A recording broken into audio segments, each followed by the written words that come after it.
Sometimes we can feel so trapped in what we've built for ourselves.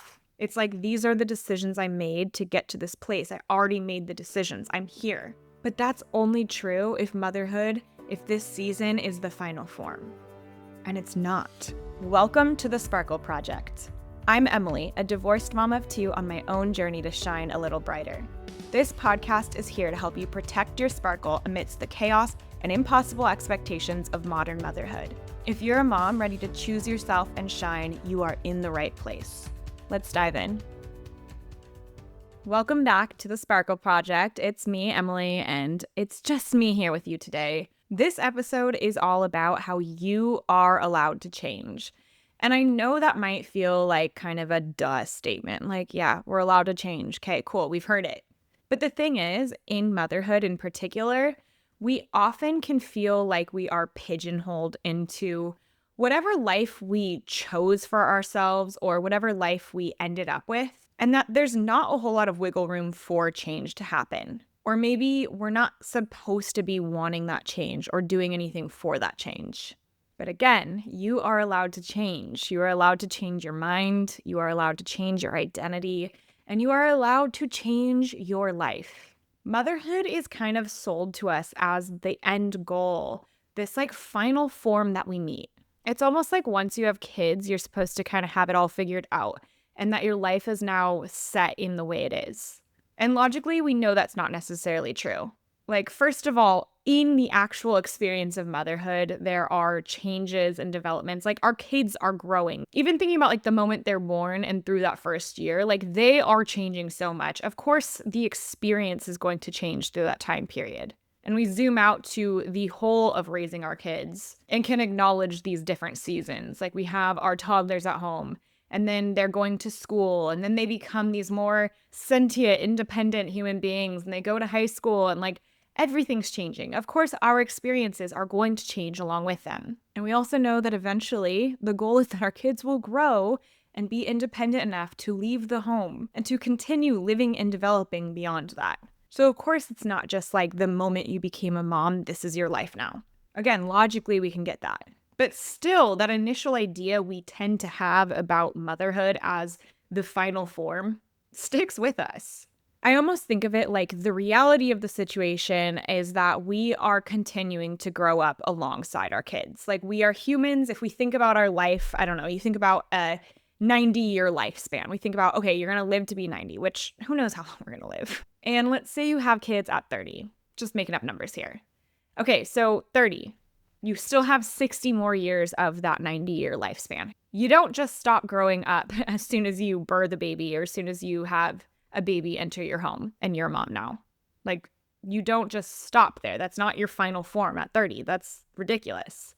And I think for like me, I became a mom at 23. My life was so not at a place where I was ready to be done developing. Like, I was still very much growing up, right? Like, I still hadn't gotten my big kid job. I was literally getting my teaching credential to go start this career that I'm no longer in. But I was most definitely in a place where, like, yeah, obviously this is not the final form. Obviously, I'm not where I'm going to be. I'm not done growing because like that's just not possible at this point. Like, I have so much more that I need to do to be like a stable, solid adult who knows myself and knows who I am, knows what I want, and is able to like support the needs of myself and my family. But still, that idea that motherhood is the final form, I got that too. That was ingrained in me. And so again, it's kind of like the logical side of the brain knowing that like, yes, of course I'm not done growing, but also this like competing energy of, am I supposed to be changing? Am I supposed to be making new decisions for myself after I've already made the decisions that have got me where I am? And I'll just say a little caveat here. My life has changed drastically in the last 4 years, even just the last year and a half. Really, what my life looks like now is so completely different than it was after the birth of my second son 5 years ago. And I think because I became a mom at a young age where I didn't feel like I was completely stable in who I was in my identity to begin with, there probably were less barriers to being able to decide that change was okay. Because again, I've been changing the whole time. There was no facade of me being set, me being exactly who and where I needed to be. I had to change after I had my first son. I was still growing alongside of him, right? But I think that's true of all of us. In fact, I know that's true of all of us. No matter what age it is that you become a mom, you're not done growing up. You're not done developing who you are as a person. And I don't just mean that in like ways of maturing or anything. It's like literally just like we are continuing to grow through life. What is true for us in this moment is not necessarily what will be true for us in 10 years. Again, no matter what age you are at this moment. But so often moms do feel like they are kind of almost stuck in the decisions that they've made in the past. So I want to give you just a few examples of this because there may be something in here that you can relate to. And it may not be something you realize you can relate to, but maybe there is somewhere in your life where you've been wanting to explore change, where you've been feeling like you are kind of stuck and you need to kind of wiggle your way out of that and do something differently. But it might feel like you're not supposed to do that, just based on, again, that idea of motherhood being this final form of sorts. Like you are where you are, your life isn't supposed to change that much from here on out. So a big area that I see this is in the idea of like being a stay-at-home mom or a working mom. So many moms enter into motherhood with an idea of what they want when it comes to their working status, their caretaking status. And this definitely goes both ways. So there are the moms who decide that they're going to go back to work and they're like certain that that's going to be the best decision for them and their family. They don't want to pause their career. They want to get right back into it. And yet when the time comes to go back to work, it may not feel like the right option. Or maybe they go back to work and they work for a few years and there's like tension within them of like, is this actually what I wanted? It's what they decided, but is it still what is wanted now? And it happens the other way as well. There's a lot of moms who believe that they want to stay home with their child. They want to be the primary caretaker for their child. They want to claim stay-at-home mom life, right?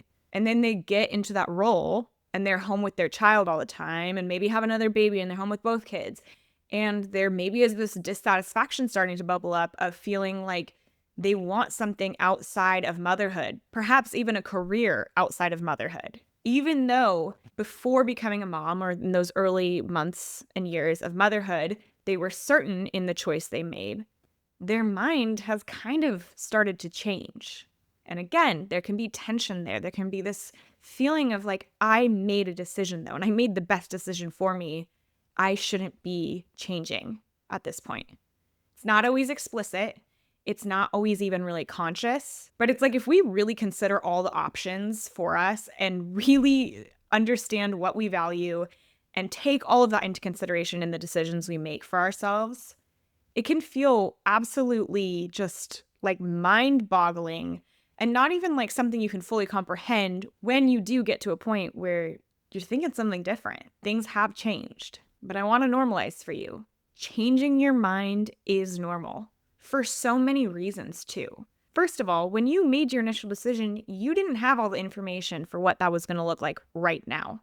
Using that example of being a stay-at-home mom or a working mom, you couldn't have known exactly how it would be and how you would react to being home with your kids all day, every day, 7 days a week. Like you just didn't have all the information you needed to be able to make that decision in a solid way where you actually knew it was the best decision for you.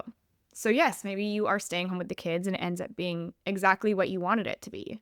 But also it may look completely different than you thought, and you may feel completely different than you thought. And that's new information. Of course, with new information, you might end up on a different conclusion. But not only is it about having all the information, like things just change, circumstances change. Those little newborns turn into crazy little toddlers. And then they keep growing and they're going off to school. Like the life situations in motherhood change so rapidly. Of course, your idea of how you want to show up to the role might change alongside that. But it's not just the decisions we've made for ourselves that can change in motherhood. We also can change as people. And I would argue that it's inevitable that we will change as people. Because first of all, like I said at the beginning, like we aren't done growing. We have a lot of life left to live. And just naturally as humans, we are going to continue growing and developing no matter what. But also like motherhood changes you. Having kids to take care of, having kids that mean more to you than anything else in the world, like that alone is enough to create deep change within us. You may find that the things that brought you joy before motherhood no longer bring you joy. Maybe the things that you found purpose in no longer feel fulfilling. I'll just use my life as an example here. This is something, again, related to work. Not that everything that you would change has to do with work. But for me, I was getting my teaching credential when my first son was born.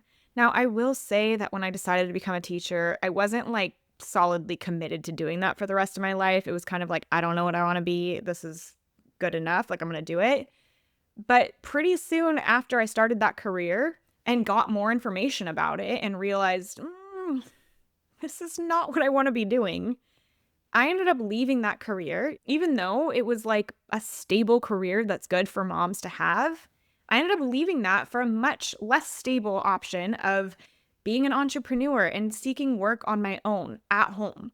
Teaching that brought me some amount of fulfillment at some point was no longer fulfilling to me. And in my situation, there were components that had to do with motherhood and why that was, although it wasn't directly tied to me not spending enough time with my kids or anything like that. I know for a lot of moms, though, that is the thing that pulls them away from a career that they once found to be something that gave them a whole lot of purpose in their life. Once they have kids, there are just other things that they find more important, and it no longer feels like a satisfying career choice. So they leave, try something different, decide to stay home with their kids if that's what works best for their family, whatever it is, right? So this changing of our identities can have to do with things like careers or the roles we have outside of motherhood, but it can also be much more internal. And I'll go back to me being a 23-year-old who had kids. I was so not established in my identity and who I was. Like, that was very much a part of me that was still developing. And I look back 7.5 years and I'm such a different person now. Part of that is just naturally aging. Part of that is that my relationships have changed. I am no longer with my kid's dad, and that has been a huge shift in my identity. But part of it is that I have done really intentional work to self-reflect and to self-reflect beyond just my role as a mom. I have worked with coaches, I have had therapists, I have developed friendships that have allowed me to really look inward at myself.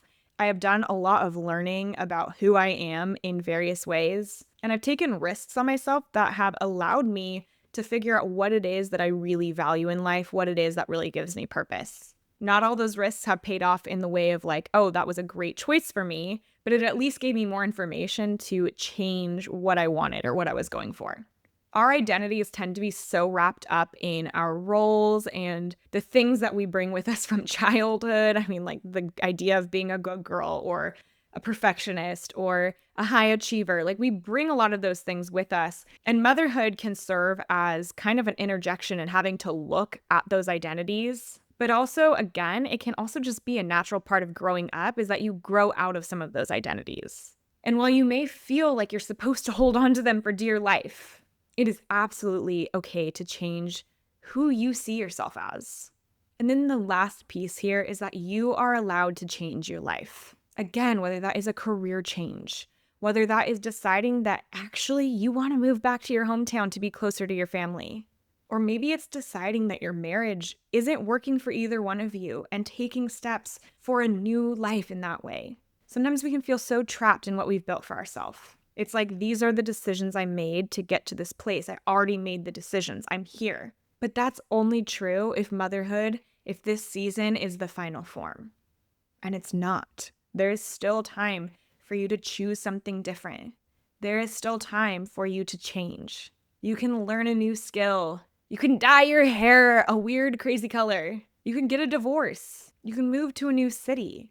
Of course, I'm not pretending that some of these things don't come with real implications when you're a mom. But the point is that just because you're a mom doesn't mean you're not allowed to consider these changes. Doesn't mean you're allowed to take action towards something different. And I am proof of that. And I just want to say that I am so grateful for the decisions I've made in the name of change. I have a lot of appreciation for myself, for allowing myself to say, you know what, this isn't working. And even though it's scary to do something different, I'm not done growing. I'm not done learning about who I am and who I want to be. And I want my kids to see that.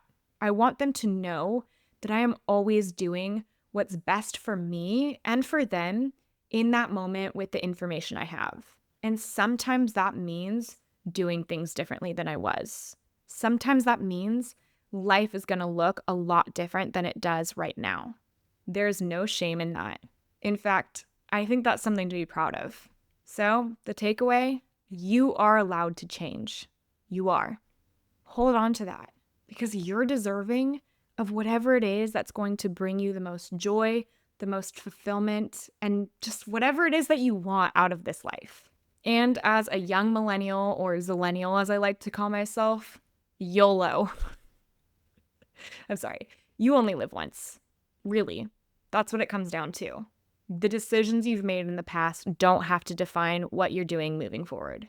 That's it for today's episode. If you found this helpful, if you found this to be a message that you needed to hear, please consider sending it to a mom friend. I want as many moms who need to hear this to hear it. And to take it a step further, I would really appreciate it if you would leave a rating and review on Apple Podcasts. It means the world to me, and it helps other moms, again, find the show and know if it's a good fit for them. We'll be back again next week with another guest episode. Until then, keep on shining. Thanks for tuning in to another episode of The Sparkle Project. Loved what you heard?